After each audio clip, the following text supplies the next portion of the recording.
안녕하세요. 연세한국어 6급 과제부문 안보미입니다. 오늘은 제4과 1 선거와 투표 과제 2 설득하기 함께 진행해 보도록 하겠습니다. 자, 설득하다라는 것은 상대방에게 나의 의견을 이해시키고 상대방의 생각을 바꾸는 것을 말하죠. 토론에서 굉장히 중요한 기술 중에 하나라고 할 수 있겠는데요. 자, 오늘 토론을 할 때 설득하기 위해 어떠한 표현들을 사용할 수 있는지 살펴보도록 하겠습니다. 교재 112쪽입니다. 먼저 설득하기 위한 기능 표현들을 살펴보도록 하겠습니다. 먼저 한국 사람들의 특징을 하나 말씀드리자면요. 토론이지만은 설득할 때 또한 굉장히 직설적인 표현은 사용하지 않습니다. 비교적 완곡한 표현들을 사용하는데요. 자, 첫 번째 기능 표현입니다. 네, 우리 제안할 때 많이 사용하는 대표적 표현이죠. 는 것이 어떻겠습니까? 문장 구성으로 보면요. 더 좋은 방법이 없으니만큼 제 의견을 따르는 것이 어떻겠습니까? 의 형태로 설득을 해주실 수 있겠고요. 두 번째 표현입니다. 자, 역시 다른 방식의 제안의 표현이죠. 는 것이 어떨까요? 설득하고 싶은 바가 이렇게 해보다예요. 자, 그러면은 이런 식으로 말해볼 수 있겠죠? 그것을 하기가 어렵다면 이렇게 해보는 것이 어떨까요? 자, 다음 표현입니다. 의도와 목적을 가진 청유 상황에서 우리 도록 사용할 수 있죠? 해보도록 합시다. 사용해서 말해볼게요. 그 문제는 이런 관점에서 다시 한번 생각해 보도록 합시다 라고 말하면서 상대방 설득해 볼 수 있겠죠? 자, 다음 표현입니다. 그렇게 생각하지 말고 이러한 방향도 한번 생각해 봅시다 라고 설득하는 기술입니다. 그것도 고려해 볼만 합니다. 사용해서 상대방 설득할 수 있겠어요. 지금 이 상황에서는 제3안을 선택하는 것도 고려해 볼만 합니다. 자, 마지막으로요. 굉장히 완곡한 표현이죠. 자, 아마 이것도 괜찮지 않을까요? 하는 표현. 는 것도 괜찮을 듯 싶어요. 자, 좀 이상하게 느껴지실 수도 있어요. 토론이고 설득을 해야 되는 건데 왜 이렇게 표현들이 다 하나같이 완곡하지? 자, 한국인의 방식입니다. 그 사람 의견대로 해보는 것도 괜찮을 듯 싶어요. 하고 상대방 설득해 볼 수 있겠습니다. 자, 이렇게 설득하는 기능 표현들 살펴봤고요. 자, 그럼 이제 본격적으로 적용해서 하나하나 연습해 보도록 하겠습니다. 다음을 읽고 질문에 답하십시오. 자, 먼저 읽기 본문 첫 번째 단락 봐주실게요. 자, 한국에서는 대통령 선거를 하죠. 5년에 한 번씩입니다. 국가의 대표를 직접 뽑는 국민의 가장 기본적인 권리가 바로 선거권인데요. 자, 하지만 우리 위에 이 사람은 돌아오는 대통령 선거에 투표를 하겠다고 했습니까? 아니면 하지 않겠다고 했습니까? 네, 바로 앞부분에 나오죠. 투표를 하지 않을 것이다. 하지 않겠다라고 했습니다. 왜냐하면 뒷부분이 바로 그 이유가 되겠죠? 자, 이유는 무엇입니까? 네, 바로 정치인들이 진실하다고 생각하지 않기 때문이죠. 자, 그 예는요, 정치인들이 진실하지 않다는 예는 선거철에만 어려운 사람들을 찾아가서 웃는 가짜 웃음 때문이라고 했습니다. 실제로 한국에서 많이 있는 일이죠. 대통령 선거철이 되면은 대통령 선거 출마한 후보자들이 어려운 사람들이 있는 곳을 방문해서 굉장히 잘 웃어주고 사진도 찍어주고 도와주려는 액션을 많이 취하기는 합니다. 하지만 그때만 적극적이고 당선되고 나면 서민들을 잊어버린다는 게 문제점이죠. 계속해서 다음 단락입니다. 자, 선거를 하지 않으려는 두 번째 이유가 나오죠. 또한 뒷부분 확인해 주시면 되는데요. 선거를 하지 않으려는 두 번째 이유는 뭐죠? 네, 정치인들이 국민을 위한 소신이 없다고 생각하기 때문입니다. 소신이라고 하는 것은 굉장히 강하게 하고 있는 생각, 본인의 믿음과 의지를 말하는 거죠. 자신의 정치적인 믿음이 있어야 하는데 그 부분이 부족하다고 생각하고 있습니다. 이 사람은. 자, 이 사람이요. 정치인들은 소신이 없다라고 생각했는데 그 예가 무엇이죠? 네, 당 정책에 따른 패싸움 때문이죠. 한국에서는 당이 이미 5개나 되거든요. 자, 당별로 서로 소신과 사상이 다르잖아요. 자, 그렇기 때문에 국회법을 통과시킬 때마다 굉장한 당 싸움을 구경하게 되죠, 국민들은. 계속해서 마지막 부분 살펴보겠습니다. 자, 그래서 결국 왜 선거를 하지 않으려 한다고 했습니까? 선거는 믿을 수 없는, 믿지 못하는 정치인들을 도와주는 일이라고 생각하기 때문입니다. 그래서 이분은 선거하는 날에 혼자 여행이나 떠나겠다고 했습니다. 자, 그럼 우리 지금부터 이분이 말한 바를 토대로 내용 정리해보고요. 이분을 설득하는 연습을 한번 해보도록 하겠습니다. 1번, 위 글을 읽고 다음 표를 정리해 보십시오. 자, 이분이 말한 핵심 주장은 무엇이었나요? 네, 대통령 선거 때 선거를 하지 않겠다. 제일 앞부분에 나왔던 것이 바로 이분의 주장 되겠죠? 자, 그리고 주장에 이유 2가지가 있었죠? 자, 첫 번째 이유는 교재에 제시가 되어 있네요. 정치인들은 진실하지 않다가 그 이유였고요. 자, 두 번째 이유는 뭐였었죠? 네, 정치인들은 소신이 없다가 바로 두 번째 이유였습니다. 2번, 이 사람의 주장에 대한 여러분의 생각을 써보십시오. 자, 동의하는 부분과 동의하지 않는 부분, 그리고 동의하지 않는 이유를 먼저 우리 간단하게 작성해 보도록 하겠습니다. 자, 우리 한국 정치인 생각하고 얘기해 볼게요. 동의하는 부분, 아까 제가 말씀드린 부분 있잖아요. 자, 그래서 진실되지 않다라는 부분 동의한다라고 해볼게요. 자, 동의하지 않는 부분으로는요. 자, 우리 이 사람을 설득할 거잖아요. 선거를 안 하는 것보다는 하는 게 좋으니까 하세요라고 설득할 거니까 이 사람의 주장 동의하지 않는다 해보겠습니다. 선거를 하지 않겠다. 동의하지 않고요. 자, 또 이유 중에 한 가지는 동의하지 않아 볼게요. 모든 정치인들은 소신이 없다. 이 부분 부정해 볼게요. 자, 동의하지 않는 이유는 바로 소신을 가지고 정책을 만드는 정치인들도 100명 중에 몇 명은 정말 있긴 하겠죠. 자, 분명히 있을 것이고 또 선거를 하지 않고서는 정치인들이 이러한 진실되지 않은 세계를 바꿀 수 없기 때문이라고 생각하는 게 이유입니다. 엄청나게 큰 힘을 발휘할 수는 없어요. 이 선거권이라는 게. 자, 하지만은 내가 바른 사람, 바른 정치인을 골라서 그 사람에게 표를 주는 것. 네, 이것도 어쨌든 세상을 바꾸는 아주 작은 하나의 실천이겠죠. 다음 3번입니다. 3번, 위 표를 이용해서 이 글의 필자를 설득하는 이야기를 해보십시오. 자, 우리 앞부분에 기능 표현에서 봤던 설득하는 표현, 는 것이 어떨까요? 붙여서 설득하는 문장 만들어주겠습니다. 우리가 설득할 부분은 투표권을 포기하지 말고 선거에 참여하는 것이죠. 투표권을 포기하지 말고 선거에 참여하다. 사용해서 어떻게 설득하는 말하기 해볼 수 있을까요? 네, 투표권을 포기하지 말고 선거에 참여하는 것이 어떨까요? 하고 말해주면 되겠죠. 그 뒤에 바로 이유 붙여줘 볼게요. 자, 이유는 바로 이거죠. 투표권은 국민이 정치에 참여할 수 있는 가장 기본적인 권리고 또 수단이기 때문이죠. 자, 이 부분 먼저 말해줄게요. 투표권은 국민이 정치에 참여할 수 있는 가장 기본적인 권리이며 수단입니다. 자, 이제 동의하는 부분 말해줘 볼게요.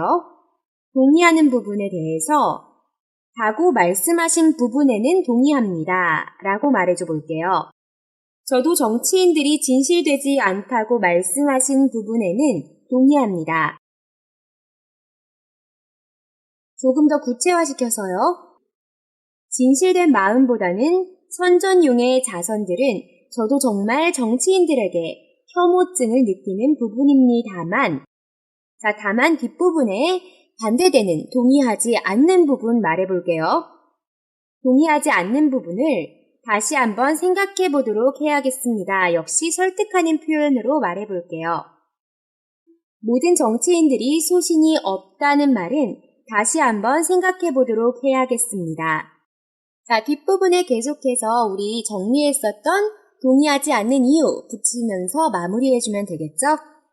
분명 정치인들 중에는 소신을 갖고 참여하고 있는 사람도 있을 것입니다. 그런 사람을 찾아 투표를 해 정치인들의 진실되지 않은 세계를 바꾸도록 해야 하지 않을까요? 마지막에도요.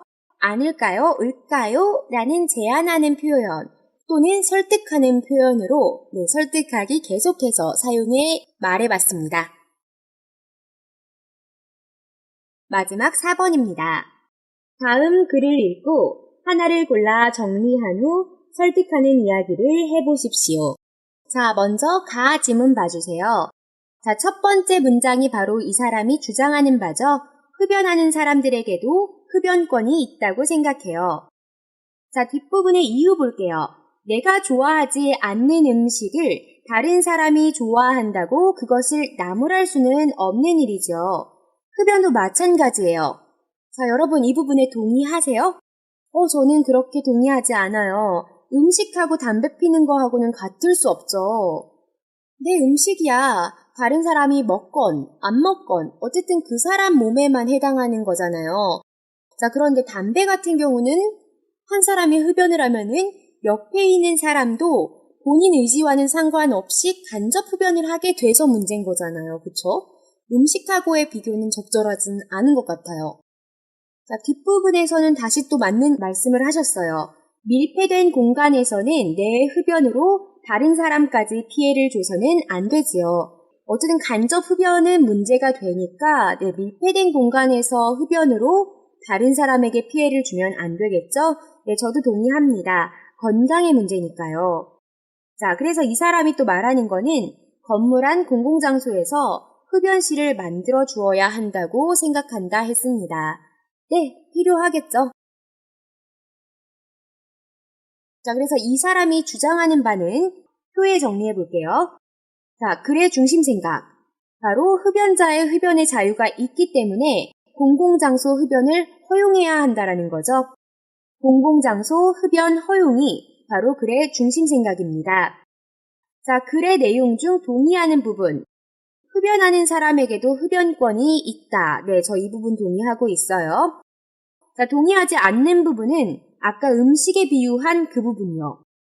좋아하지 않는 음식을 다른 사람이 좋아한다고 그것을 나무랄 수 없는 일이고 흡연도 마찬가지다. 이 부분은 동의하지 않습니다. 따라서 나의 주장은 이 사람을 설득하는 주장이 돼야지 우리 연습이 되겠죠? 설득하기 연습. 공공장소 지정구역 흡연 허용입니다. 주장의 이유는요. 흡연자, 비흡연자가 모두 만족할 수 있는 방법이라고 생각하기 때문입니다. 기타 사항은 공공장소에 흡연 가능 구역을 만들기 위해서는 어쨌든 한 공간과 환경을 마련해야 하는 일이잖아요.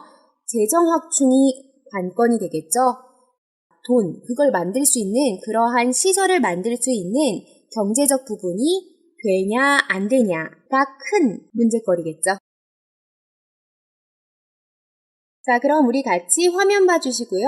이 사람 상대로 설득하는 말하기 연습하도록 해보겠습니다. 먼저 이야기할 주제와 이 사람이 말한 부분 중 동의하는 부분을 연결해서 말해보도록 하겠습니다. 공공장소에서도 흡연 허용에 대해 말씀하셨는데 저도 흡연하는 사람에게도 흡연권이 있다는 의견에는 동의합니다. 모든 사람에게 본인의 기호를 할 수 있는 권리는 인간의 자유권과 연결되기 때문입니다. 이제 동의하지 않는 부분 말해볼게요. 하지만 뒷부분에 넣어볼게요. 하지만 좋아하지 않는 음식을 다른 사람이 좋아한다고 그것을 나무랄 수 없는 일이고 흡연도 마찬가지라고 한 말은 납득이 가지 않습니다. 음식과 흡연이 같을 수는 없기 때문입니다. 음식은 먹기 싫은 다른 사람이 안 먹으면 그만이고 피해를 받지도 않지만 간접 흡연은 비흡연자들의 건강상, 기호상에 분명한 피해를 준다고 생각하기 때문입니다. 자, 마지막 이제 설득해줘야겠죠? 자신의 주장 말하면서 설득해 보겠습니다. 자, 따라서 뒷부분에 설득하고자 하는 바 자신의 의견 넣어주시고요. 따라서 저는 흡연자와 비흡연자가 모두 만족할 수 있는 방법을 고안해야 된다는 생각에 공공장소 지정구역에서 흡연을 허용하는 것도 고려해 볼 만하다고 생각합니다. 자, 기타 사항 넣어볼게요. 하지만 이를 위해서는 공공장소 내 흡연구역 마련을 위한 재정 확충이 관건이라고 할 수 있겠습니다. 자, 다음 나 지문 봐주시겠습니다. 자, 맨 앞부분이 주제가 되겠죠? 버스 전용 차선제를 확대해야 한다고 생각해요. 자, 버스 전용 차선제 뭔가요? 자, 한국 서울 같은 경우에 특히나 잘 되어 있죠? 자, 버스 전용 도로가 있어요. 그 도로는 버스만 다닐 수 있고 다른 승용차는 이용할 수가 없습니다. 자, 확대해야 한다는 주장을 뒷받침하기 위해 근거를 갖고 왔어요. 연구 결과요. 자, 이런 연구 결과 아주 객관적인 거니까 동의할 수밖에 없겠죠? 자, 버스 전용 차선의 실시로 대중교통 이용객의 출근 시간이 20%쯤 단축되었다는 연구 결과. 자, 우리들도 이 부분에 동의해 보겠습니다. 자, 하지만 승용차 이용하는 사람들은 이런 제도가 확대되면은 본인들이 이용할 수 있는 도로, 차선이 적어지니까 그만큼 불편을 겪겠죠. 자, 하지만 이 사람이 말하는 것은 다수를 위해서 소수가 희생해야지요. 자, 이 부분 여러분 동의하세요? 저는 동의하지 않습니다. 소수의 의견도 중요하거든요. 자, 소수를 버려버리는 사회가 진정한 사회라고 볼 수 있나요? 아니죠. 자, 우리 표의 내용 정리해보면요. 글의 중심 생각, 버스 전용 차선제 확대, 글의 내용 중 동의하는 부분, 버스 전용 차선의 실시로 대중교통 이용객의 출근 시간 단축. 자, 연구 결과니까 부정할 수가 없죠. 자, 동의하지 않는 부분, 다수를 위해 소수가 희생해야 한다. 이 부분입니다. 자, 나의 주장은 이 사람 어떻게 설득할 거냐면요. 무조건 확대하지 말고 일부 지역으로 확대를 하자라는 절충안으로 설득해 보겠습니다. 자, 이 주장의 이유는요. 자, 필요한 곳에 맞게 제도를 확대 실시하고 지켜보는 게 앞으로를 위해서 더 효과적이겠죠? 자, 기타로는요. 그럼 여론조사 필요하겠죠? 어느 지역에 더 필요한지에 대한요. 그쵸? 승용차 이용률이 더 많은 지역은 오히려 이런 버스 전용 차선제가 지역사회의 편의를 망치는 일이라고도 볼 수 있잖아요. 자, 그럼 우리 설득해 보겠습니다.